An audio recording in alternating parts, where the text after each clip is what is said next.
Hello, welcome back to Rapid Regeneration. I'm David Escamilla, not a doctor, not making medical claims or claims about diseases. I'm just helping people to use the same information that I used, which transformed my life. Back in 2015, I was so miserable.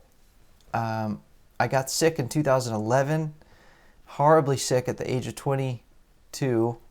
And I just felt like my whole system was poisoned, and I felt awful every single day. Brain fog, fatigue, aches, pains. And I lost my personality. I felt like that for 4 years. And I just couldn't access that spark. And yeah, in 2015, I started to finally, I felt like I found the answers to solve these problems and started figuring it out. And I'm bringing you that same information. So one of these big questions, right, as we're shifting gears from getting into supplements and cleansing into making some changes, adding in the power of fruits, the power of raw foods, and then next segment, figuring out, okay, what are the worst foods? What are some foods that need to be cut out or avoided? So throughout this, you're going to see that a lot of the most amazing foods you can add in are going to be your plants. And so the question is going to come up of, is this a vegan program? Is Rapid Regeneration about being a vegan? Or, am I trying to pitch you on becoming a vegan? Or do you have to be vegan to do this, or to benefit, or to transform the body, or to regenerate?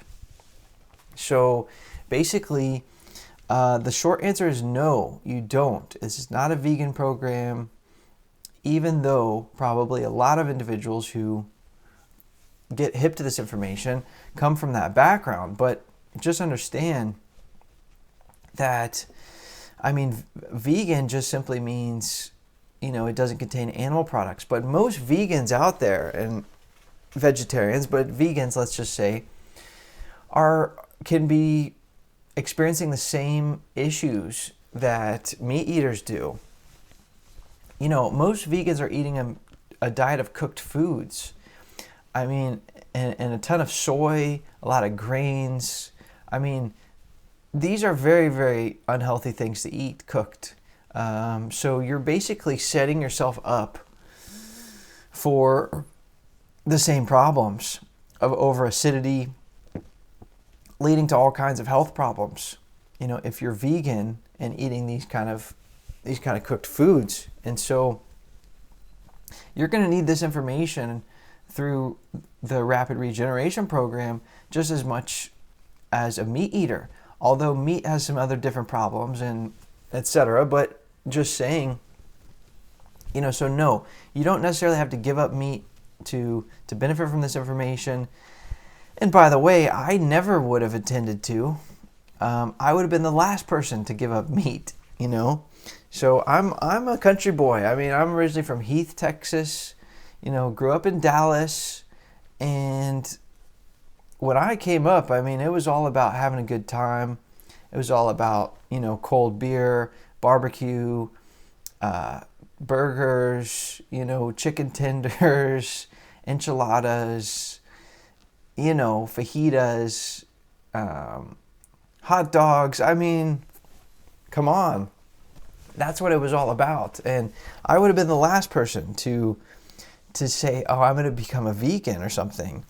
And so that was just how it was.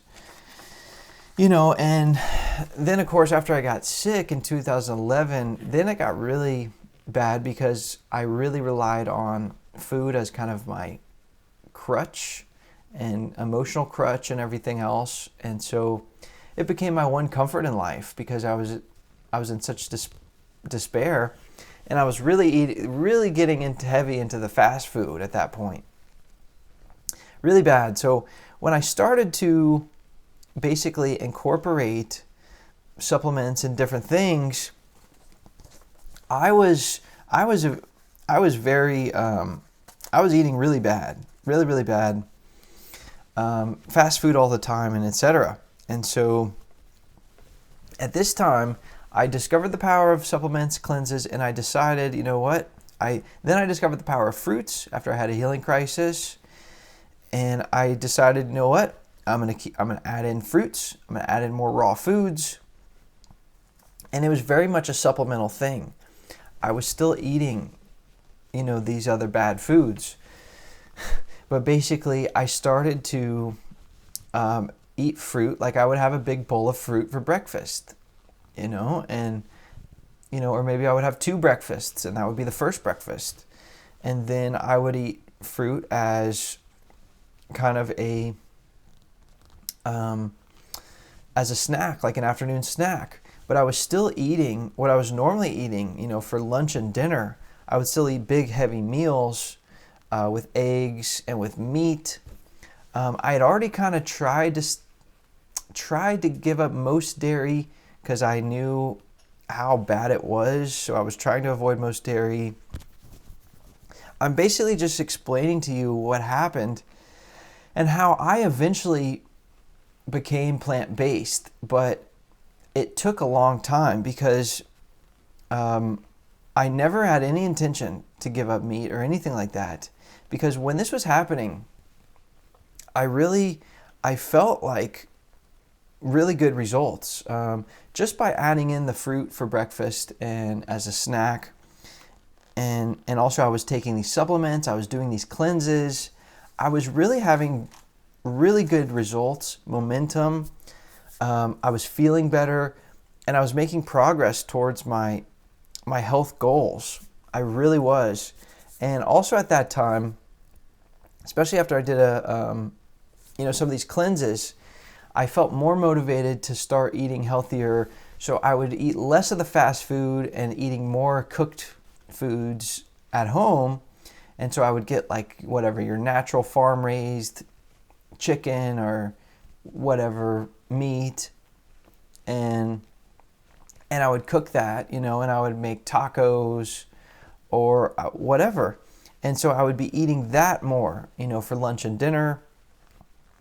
And then I was adding in more fruits throughout the day. And then I was taking these supplements. So I was really, this is really what was happening for me. And just doing this, I was feeling really, really good. And I thought that this was going to be my new lifestyle for life.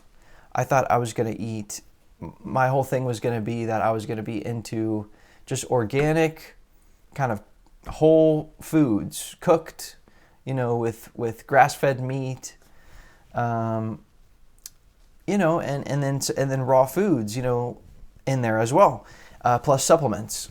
And I thought that this was going to be my new lifestyle and how I was going to be. And you know what? A lot of people do this.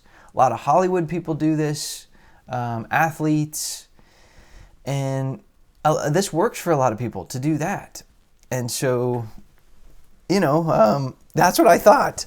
But, what really happened to me, it was different. It wasn't part of my plan. It was outside of my own volition.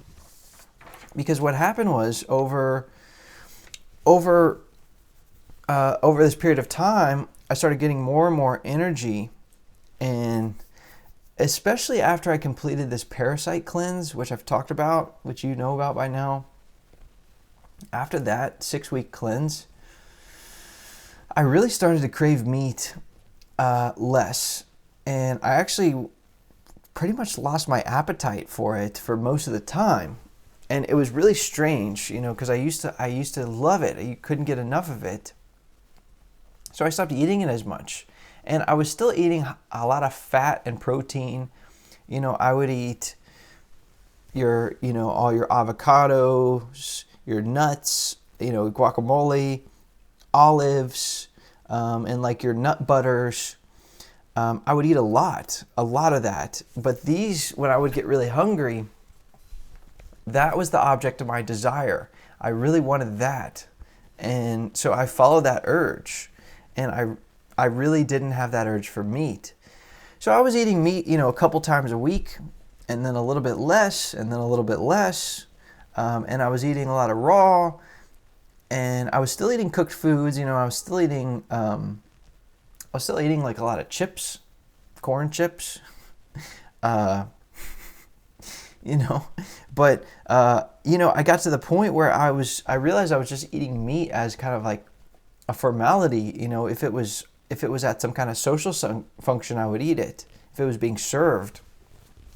And then I started having a couple realizations that when I was eating it, like it was sending me kind of a message. Like once I was out, I'll tell you this story. So 2 stories. That was kind of the end of the road for me. I mean, once was I was out with this girl that I was seeing at the time, and we were out walking the dog, and we were in downtown Austin, and we stopped at this food truck, and we ordered a steak burrito, and we sat down at the picnic tables there, and it was a really sweet time, and we shared the burrito. We both ate it, we swapped spit, on the burrito. And after I ate it, that's the first time that I can really distinctly remember feeling really bad after eating meat. And it was unfortunate because before that, that day, I was really on a buzz. And that's what I was really liking about, that's what really was drawing me to the raw foods more, is I would get this high. Like I would get this buzz all day long, this energy. And after we ate this burrito, it's like my buzz just totally evaporated. And then I also had this feeling like coming from my gut, just this kind of bad feeling.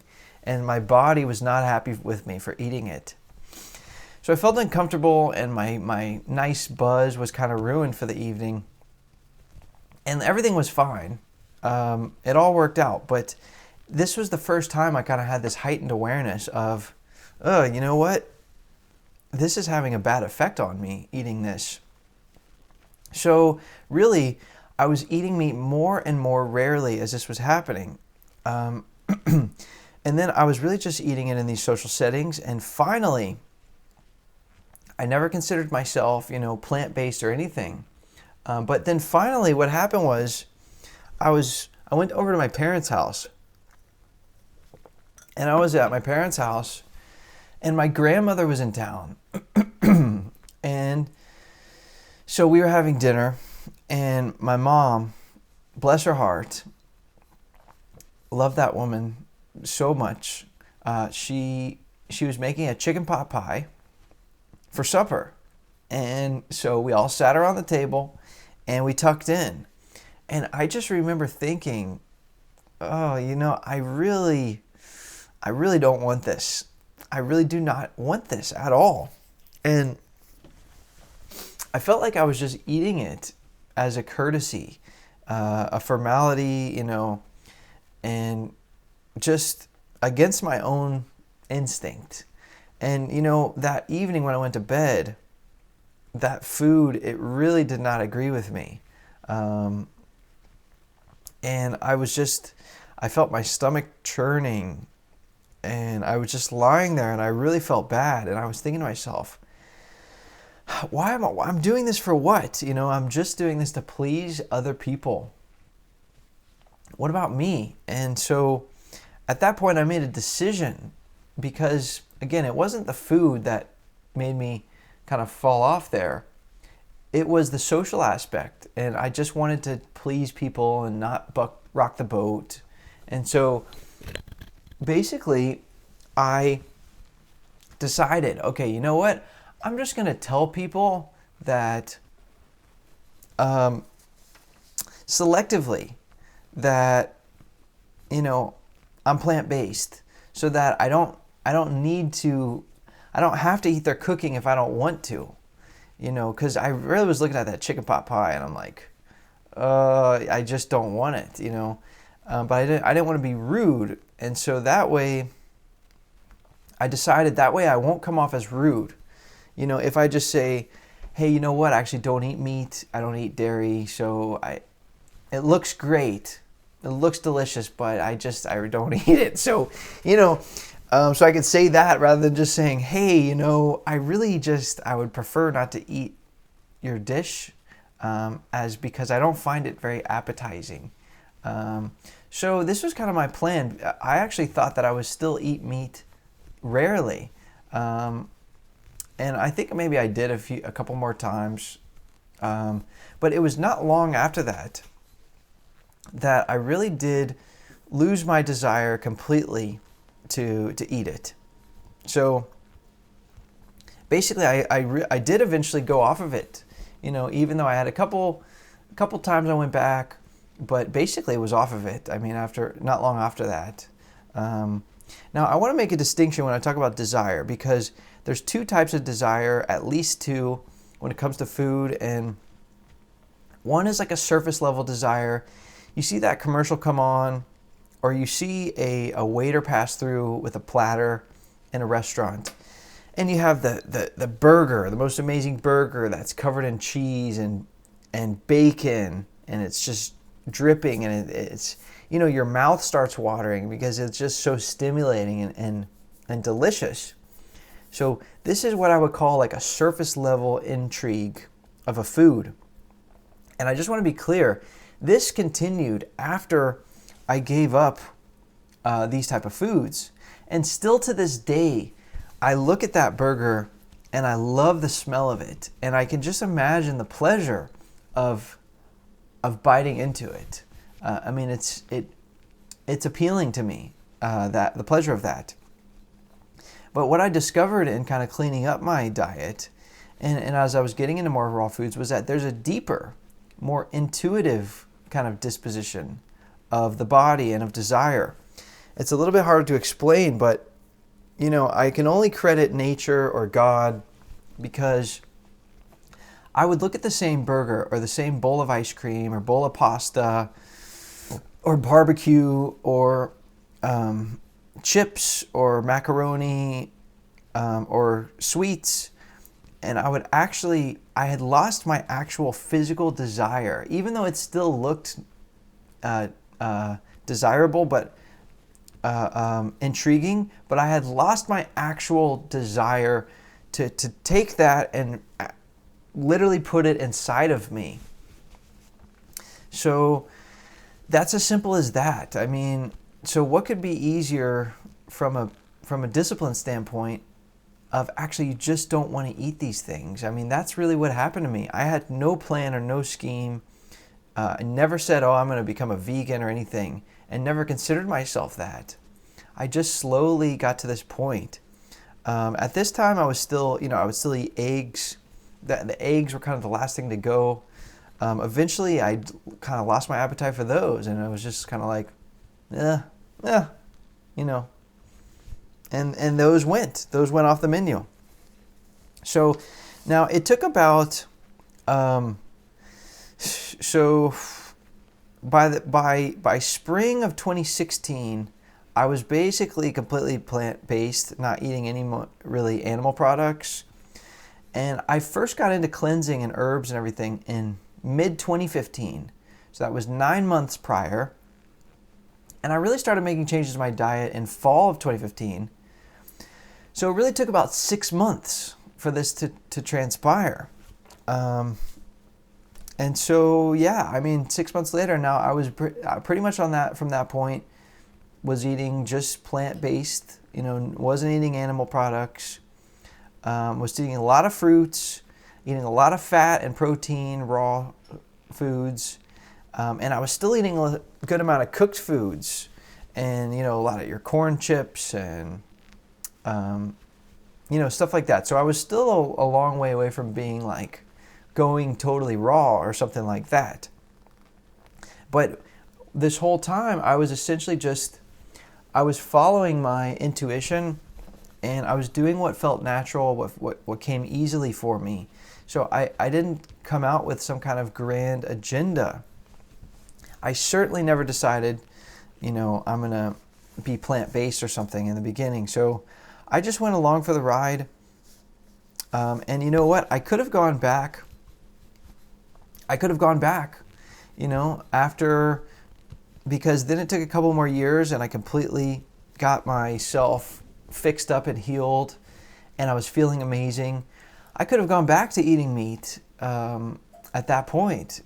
I didn't feel like it. I actually did go back and had meat a few different times.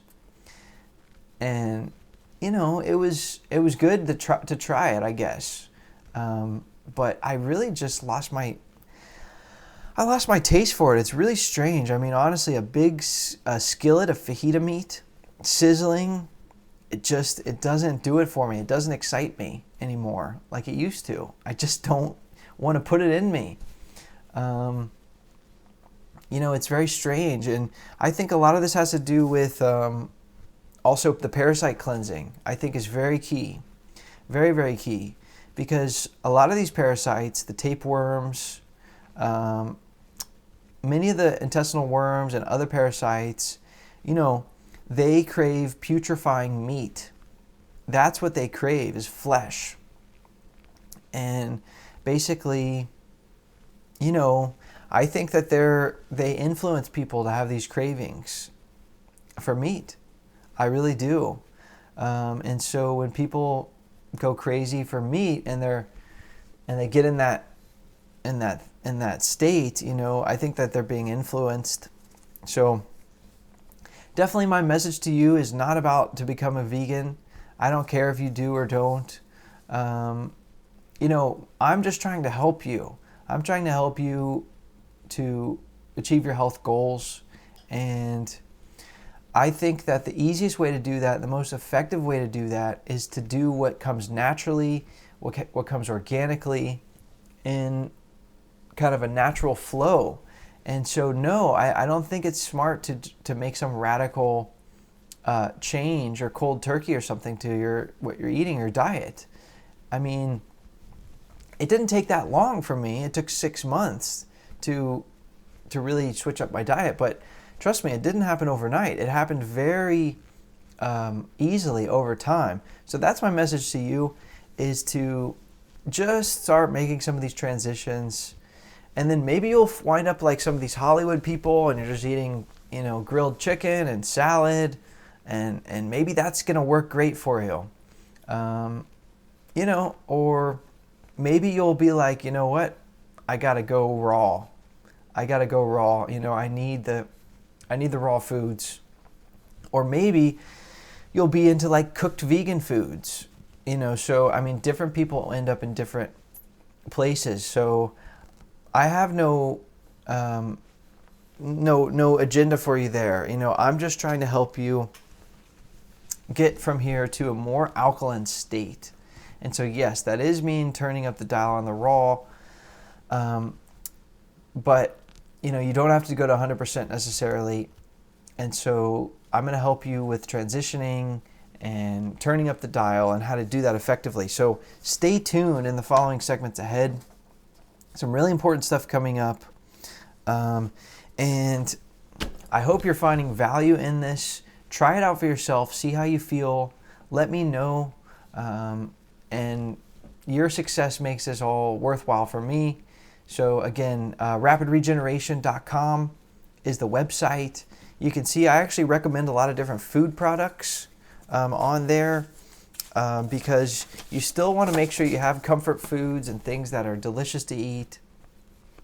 So I've put a lot of resources on there for you, just other different cool products that I like and recommend, and links and information. And so I hope that you're making progress and not just learning, but putting into practice some of this stuff and really seeing the results.